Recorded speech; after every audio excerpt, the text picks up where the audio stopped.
1 Raja-Raja bab 17. Suatu waktu, Elia, orang Tisbe dari Tisbe Gilead, berkata kepada Ahab, "Demi Tuhan yang hidup, Allah Israel, yang kepadanya aku mengabdikan diri, sesungguhnya tidak akan turun embun atau hujan pada tahun-tahun ini, kecuali jika mulutku mengatakannya." Lalu datanglah firman Tuhan kepadanya demikian, "Pergilah dari sini ke arah timur, dan bersembunyilah di tepi sungai Kerit, di sebelah timur sungai Yordan. Engkau dapat minum dari sungai itu, dan burung-burung gagak telah kuperintahkan untuk menyediakan makananmu di sana." Maka pergilah dia dan bertindak selaras dengan firman Tuhan. Dia tinggal di tepi sungai Kerit, di sebelah timur sungai Yordan. Burung-burung gagak membawakannya roti dan daging pada pagi dan juga petang hari, dan dia minum air dari sungai itu. Setelah berlalunya beberapa waktu, keringlah sungai itu, karena hujan tidak turun-turun di negeri itu. Lalu datanglah firman Tuhan kepadanya demikian, "Pergilah segera ke Sarfat, wilayah Sidon, dan tinggallah di sana. Ketahuilah, aku telah memerintahkan seorang balu untuk menyediakan makananmu di sana." Elia pun segera pergi ke Sarfat. Sesampainya dia di pintu gerbang kota itu, tampak ada seorang balu yang sedang mengumpulkan kayu api di sana. Elia memanggilnya dan berkata, "Tolong ambilkan bagiku sedikit air di dalam kendi, supaya aku dapat minum." Ketika perempuan itu hendak pergi mengambilnya, Elia memanggilnya lagi dan berkata, "Tolong bawakan juga bagiku sepotong roti."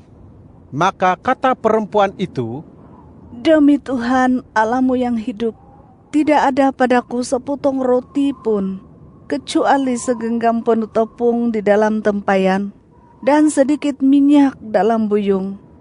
Sekarang ini aku sedang mengumpulkan 1-2 potong kayu api, supaya aku dapat pulang serta mengolah tepung itu bagi diriku dan bagi anakku, sehingga kami dapat makan. Lalu setelah itu kami mati." Kata Elia kepadanya, "Jangan takut. Pergilah dan lakukanlah seperti yang kau katakan.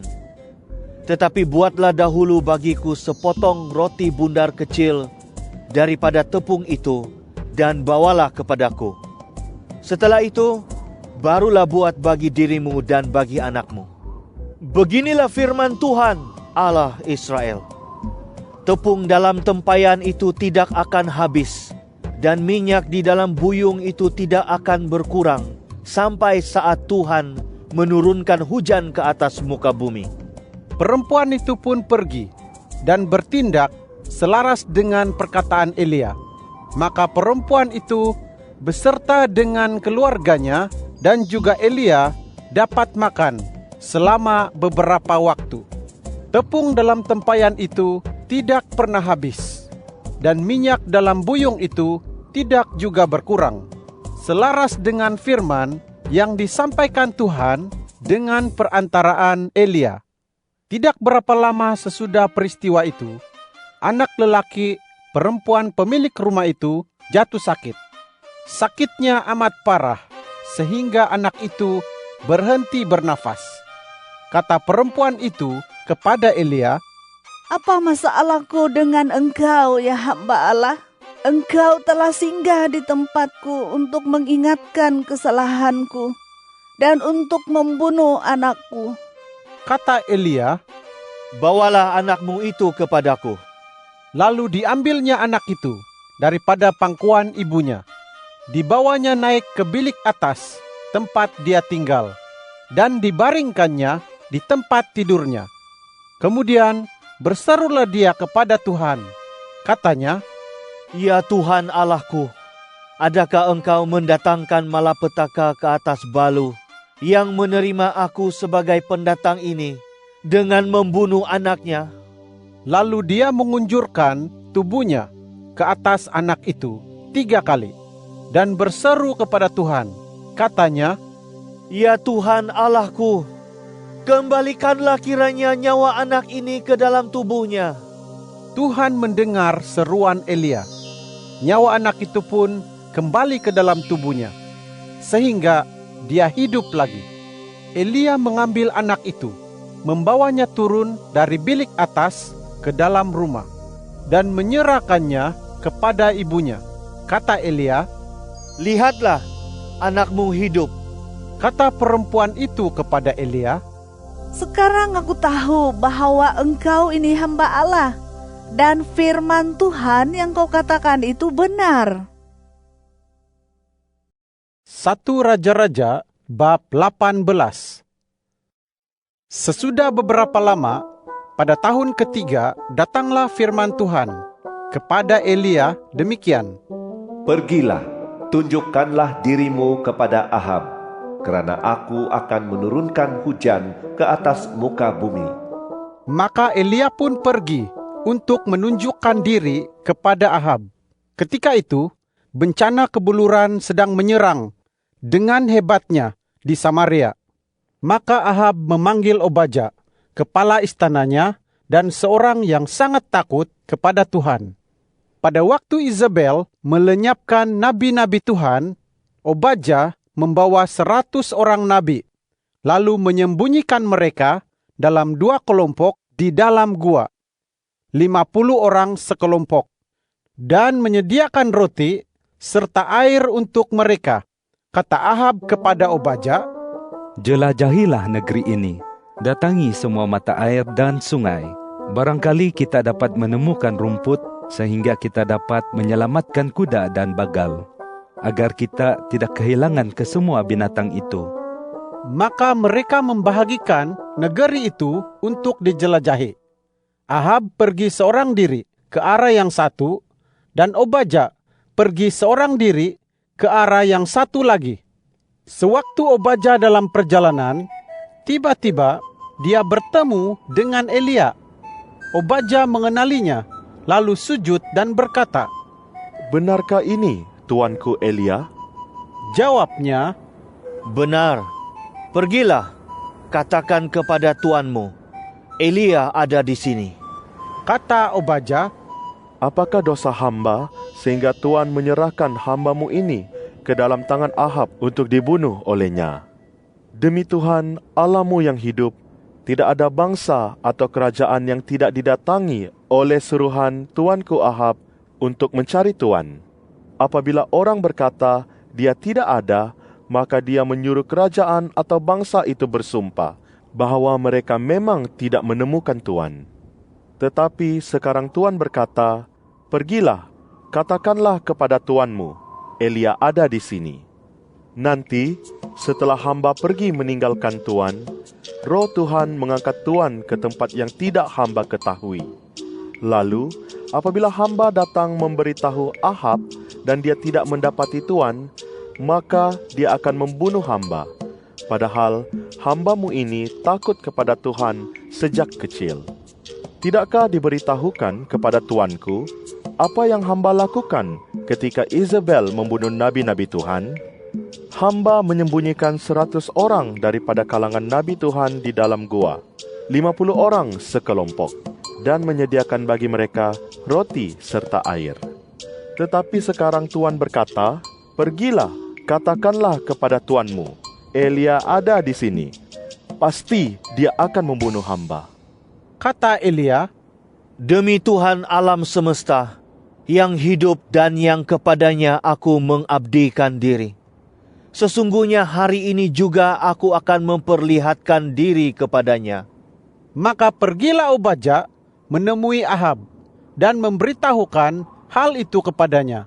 Lalu Ahab pun pergi menemui Elia. Pada waktu Ahab melihat Elia, Ahab berkata kepadanya, "Engkaukah ini, wahai orang yang menyusahkan Israel?" Jawabnya, "Bukan aku yang menyusahkan Israel, melainkan engkau dan kaum keluargamu. Kerana kamu telah meninggalkan perintah-perintah Tuhan, lalu mengikuti para Baal.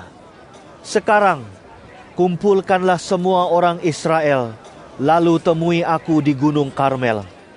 Ajak pula 450 orang Nabi Baal itu, dan 400 orang Nabi Asyerah, yang mendapat makanan dari meja Izebel.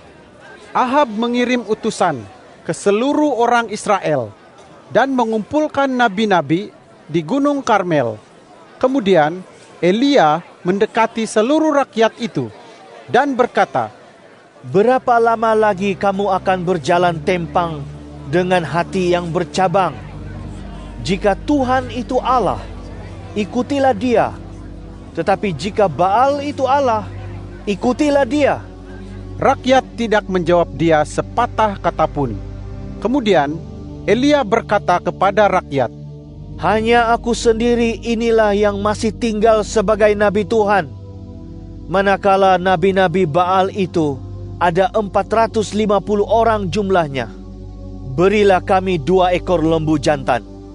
Mereka boleh memilih seekor lembu untuk mereka, memotong-motongnya, lalu meletakkannya di atas kayu api.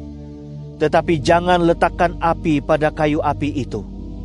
Aku akan mengolah lembu yang seekor lagi, meletakkannya di atas kayu api, juga tanpa meletakkan api pada kayu api itu. Serulah nama Tuhanmu, dan aku pula akan menyeru nama Tuhan. Yang menjawab dengan api, Dialah Allah." Kata seluruh rakyat itu, "Usul yang baik." Kemudian berkatalah Elia kepada nabi-nabi Baal itu, "Pilihlah seekor lembu untukmu, dan olahlah lebih dahulu, karena kamu ramai jumlahnya. Serulah nama Tuhanmu, tetapi jangan letakkan api."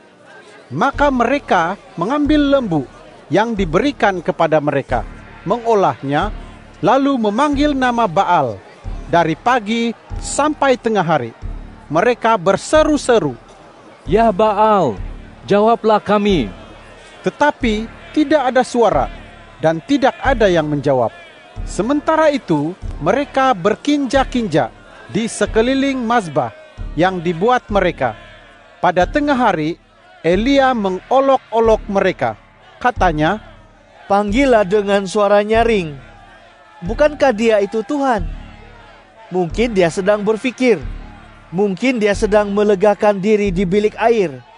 Mungkin dia sedang dalam perjalanan.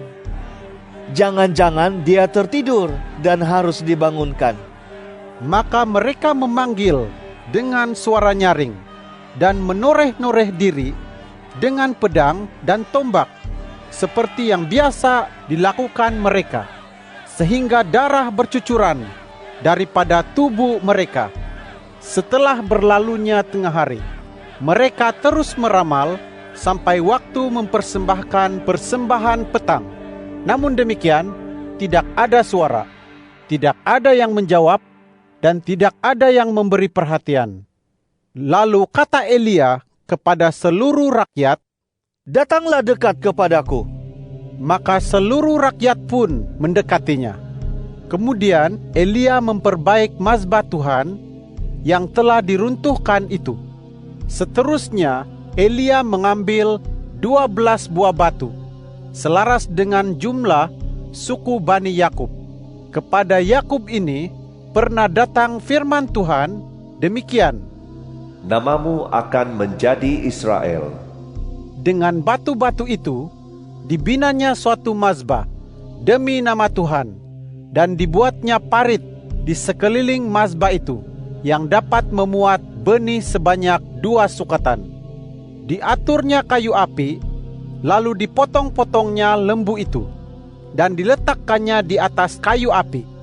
Kemudian dia berkata, "Isilah 4 buah tempayan dengan air. Lalu curahkanlah air itu ke atas korban bakaran dan juga kayu api itu." Katanya, "Buatlah begitu untuk kali kedua." lalu mereka melakukan hal itu untuk kali keduanya. Katanya lagi, "Buatlah begitu untuk kali ketiga." maka mereka melakukannya lagi untuk kali ketiga. Air pun mengalir daripada mazbah itu, memenuhi parit di sekelilingnya. Ketika tiba waktu mempersembahkan persembahan petang, majulah Nabi Elia dan berkata, "Ya Tuhan, Allah Abraham, Ishak, dan Israel, biarlah pada hari ini mereka tahu bahwa Engkaulah Allah di Israel, bahwa aku ini hamba-Mu, dan bahwa aku melakukan segala hal ini berdasarkan firman-Mu. Jawablah aku ya Tuhan, jawablah aku, supaya umat ini tahu bahwa Engkau, ya Tuhan, sememangnya Allah, dan bahwa Engkaulah yang membuat hati mereka berbalik kembali." Maka turunlah api Tuhan, melahap korban bakaran, kayu api, batu-batu, dan debu tanah, serta menjilat air yang ada di dalam parit itu. Ketika seluruh rakyat melihat hal itu, sujudlah mereka, lalu berkata, Tuhan, dialah Allah. Tuhan, dialah Allah. Kata Elia kepada mereka, "Tangkaplah nabi-nabi Baal itu. Jangan biarkan terlepas seorang pun daripada mereka." Mereka pun ditangkap. Lalu Elia membawa mereka turun ke sungai Kison dan menyembeli mereka di sana. Kemudian berkatalah Elia kepada Ahab, "Pergilah, makan dan minumlah, kerana sudah terdengar bunyi derau hujan." Ahab pun pergi untuk makan dan minum. Tetapi Elia naik ke puncak Gunung Karmel, lalu membongkok ke tanah dengan mukanya di antara kedua-dua lututnya. Katanya kepada pelayannya, "Naiklah ke atas, pandang ke arah laut." Pelayan itu naik, melayangkan matanya, dan berkata, "Tidak ada apa-apa." Elia berkata, "Naiklah lagi." Sampai 7 kali. Pada kali ke-7, pelayan itu berkata, "Ada awan kecil sebesar telapak tangan muncul dari laut." Kata Elia, "Pergilah, katakan kepada Ahab, pasanglah ratamu dan turunlah, supaya engkau tidak tertahan oleh hujan." Seketika sahaja langit menjadi gelap oleh awan dan angin. Lalu turunlah hujan lebat. Ahab menaiki ratanya, lalu pergi ke Yezreel. Sementara itu, kuasa Tuhan turun ke atas Elia. Dia menyingsing jubahnya dan mengikat pinggang, lalu berlari mendahului Ahab sampai ke jalan pintu gerbang Yezreel. 1 Raja-Raja bab 19. Disampaikanlah oleh Ahab kepada Izabel perihal semua yang dilakukan Elia dan bagaimana dia membunuh semua nabi itu dengan pedang.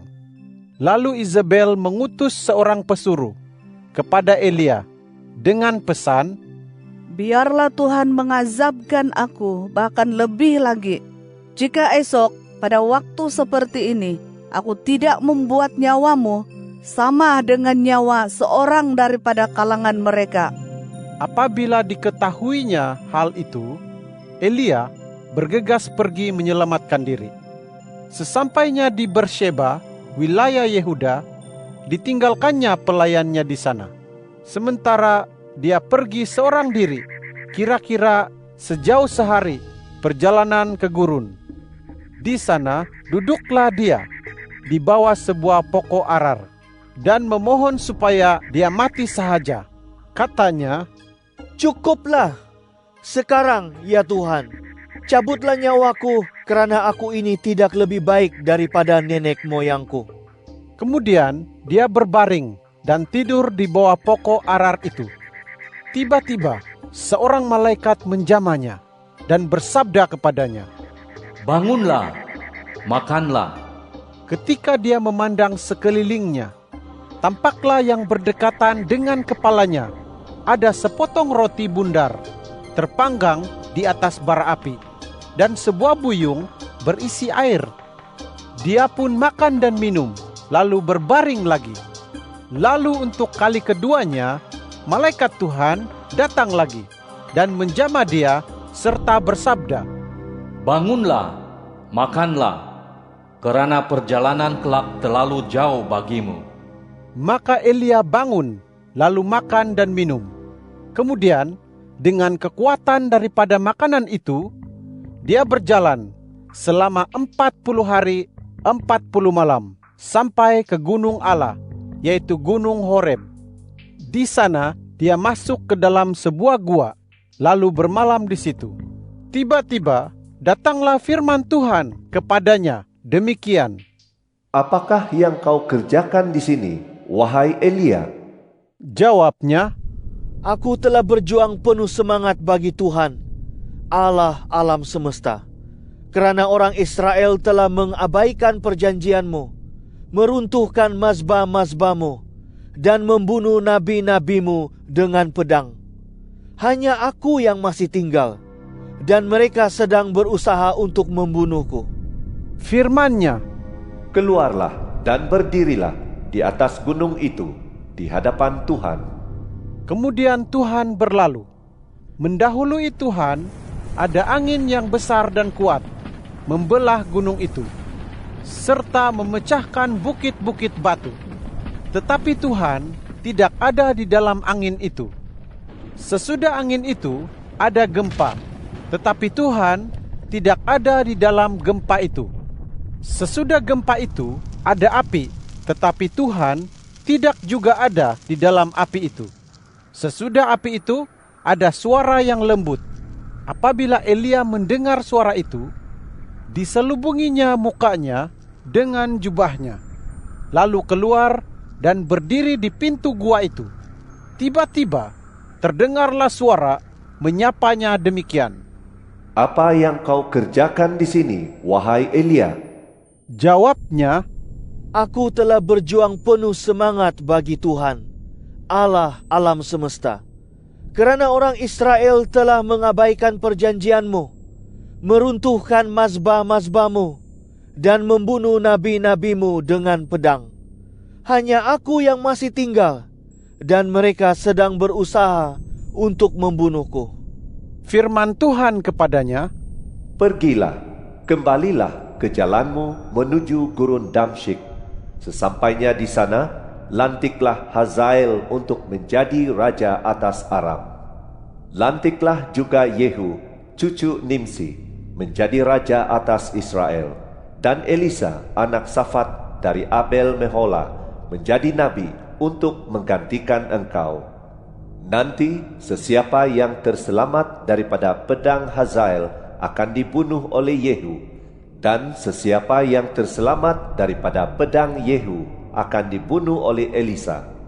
Namun demikian, aku akan membiarkan terselamat 7.000 orang di Israel, yaitu semua orang yang tidak bertekuk lutut kepada Baal, dan semua orang yang tidak menciumnya." Maka pergilah Elia dari sana. Lalu didapatinya Elisa anak Safat yang sedang membajak. Ada 12 pasangan lembu di hadapannya, sementara dia sendiri membajak dengan pasangan lembu yang ke-12 itu.